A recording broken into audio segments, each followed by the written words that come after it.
boss ko araw-araw. So araw-araw tayo kumakayod, mag-overtime dahil hindi naman pwedeng tanggihan ang boss. 9:05 AM naman kami. So ibig sabihin 9, 10, 11, 12, 1, 2, 3, 4, 5, 6, 9 hours. 9 hours kayong delayed sa amin. Hindi ko pwede sabihin sa boss ko, ano ba doktora, tama na, ayaw mo bang tumigil?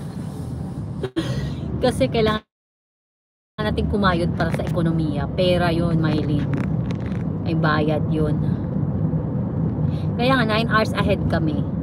Kasi kung 9 AM pa lang kayo, 6 PM na kami.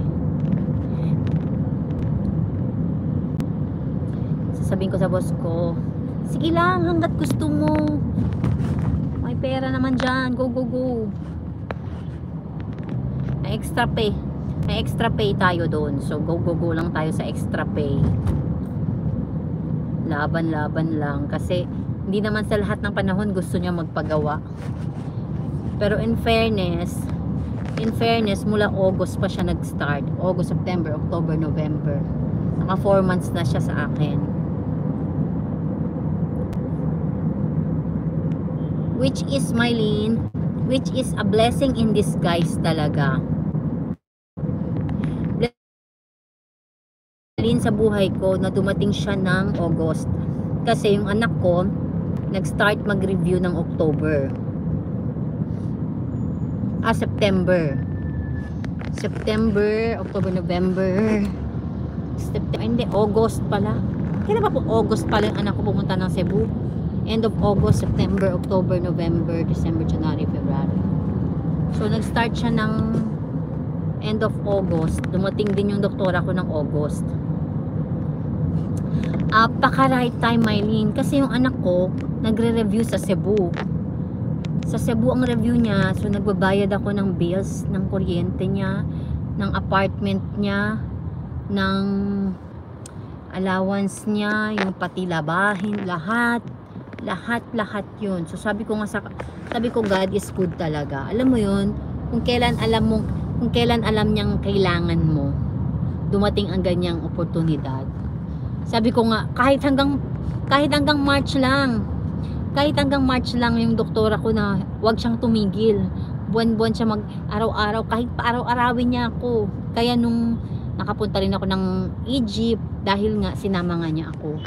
So, mas okay yun. Kasi nga, mas may extra pay ang Egypt. Mas malaki ng konti ang extra pay kesa dito lang. Kasi doon, para kang 24 hours na nasa bahay eh. So, thank God. Thank God sa blessing na natanggap namin ng anak ko. Kasi, Diyos ko, Mylene, hindi mo maiisip na ganun kalaki ang expenses ng anak ko. Akala siguro ng anak ko yung nanay niya ang daming pera. Sabi ko sa kanya, nasasaid tayo sa'yo. Ang dami-daming gastos ng anak ko, tapos napaka-spoiled pa, grabe. Di marunong magtipid. Pero sige na lang, sabi ko sige lang, hanggang February na naman siya, hanggang February na lang naman ang hanggang buong February.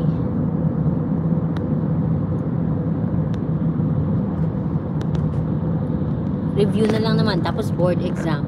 Whatever happens, hindi pa rin makaka-relax. Ang daming bayarin, Mylene, hindi pa pwedeng mag-relax.